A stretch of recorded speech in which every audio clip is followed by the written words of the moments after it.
जय श्री कृष्ण। राधे राधे। आइए सुनते हैं द्वादशी व्रत का महात्म्य। कृष्ण द्वारा द्वादशी व्रत का महात्म्य। युधिष्ठिर ने कहा, भगवान, सब प्रकार के उपवासों में जो सबसे श्रेष्ठ, महान फल देने वाला और कल्याण का सर्वोत्तम साधन हो, उसका वर्णन करने की कृपा कीजिए। श्री भगवान बोले, महाराज युधिष्ठिर, तुम मेरे भक्त हो। जैसे पूर्व में मैंने नारद से कहा था, वैसे ही तुम्हें बतलाता हूँ, सुनो। नरेश, जो पुरुष स्नान आदि से पवित्र होकर मेरी पंचमी के दिन भक्ति पूर्वक उपवास करता है तथा तीनों समय मेरी पूजा में संलग्न रहता है, वह संपूर्ण यज्ञों का फल पाकर मेरे परम धाम में प्रतिष्ठित होता है। नरेश्वर, अमावस्या और पूर्णिमा, ये दोनों पर्व, दोनों पक्ष की द्वादशी तथा श्रवण नक्षत्र, ये 5 तिथियां मेरी पंचमी कहलाती है। ये मुझे विशेष प्रिय है। अतः श्रेष्ठ ब्राह्मणों को उचित है कि वे मेरा विशेष प्रिय करने के लिए मुझ में चित्त लगाकर इन तिथियों में उपवास करें। नर श्रेष्ठ जो सब में उपवास न कर सके, वह केवल द्वादशी को ही उपवास करे। इससे मुझे बड़ी प्रसन्नता होती है। जो मार्गशीर्ष की द्वादशी को दिन रात उपवास करके केशव नाम से मेरी पूजा करता है, उसे अश्वमेघ यज्ञ का फल मिलता है। जो पौष मास की द्वादशी को उपवास करके नारायण नाम से मेरी पूजा करता है, वह वाजमेघ यज्ञ के फल पाता है। राजन, जो माघ की द्वादशी को उपवास करके माधव नाम से मेरा पूजन करता है, उससे राजसूय यज्ञ का फल प्राप्त होता है। नरेश्वर, फाल्गुन के महीने में द्वादशी को उपवास करके जो गोविंद के नाम से मेरा अर्चन करता है, उसे अतिरात्र याज्ञ का फल मिलता है। चैत्र महीने की द्वादशी तिथि को व्रत धारण करके जो विष्णु नाम से मेरी पूजा करता है, वह पुंडरीक यज्ञ के फल का भागी होता है।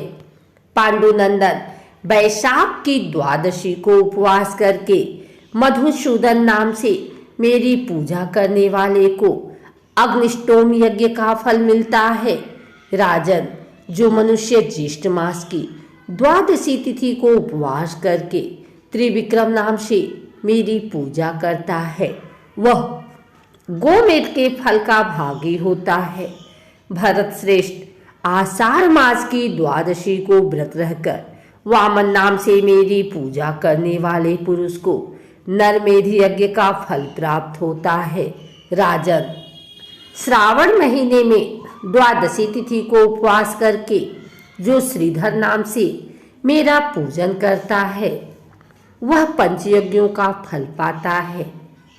नरेश्वर, भाद्रपद मास की द्वादशी तिथि को उपवास करके ऋषिकेश नाम से मेरा अर्चन करने वाले को सौत्रामणि यज्ञ का फल मिलता है।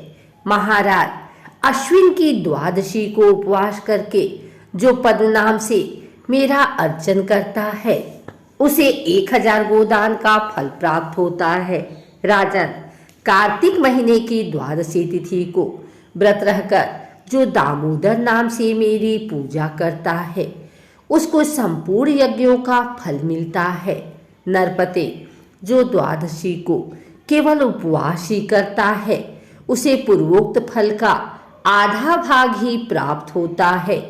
इसी प्रकार श्रावण में यदि मनुष्य भक्ति युक्त चित्त से मेरी पूजा करता है, तो वह मेरी शालोक्य मुक्ति को प्राप्त होता है।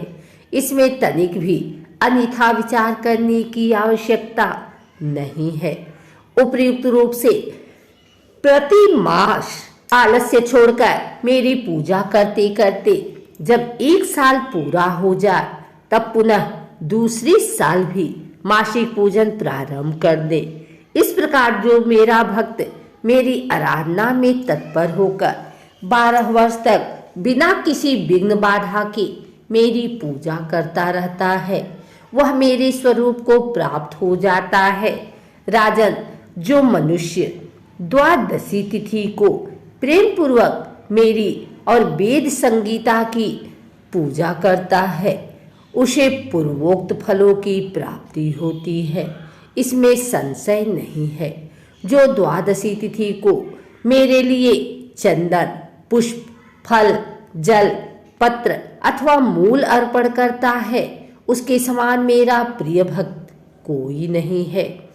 नरश्रेष्ठ युधिष्ठिर, इंद्र आदि संपूर्ण देवता उपयुक्त विधि से मेरा भजन करने के कारण ही आज स्वर्गीय सुख का उपभोग कर रहे हैं।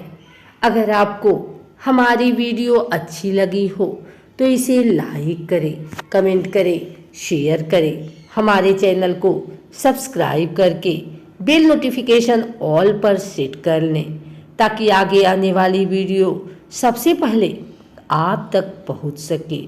धन्यवाद।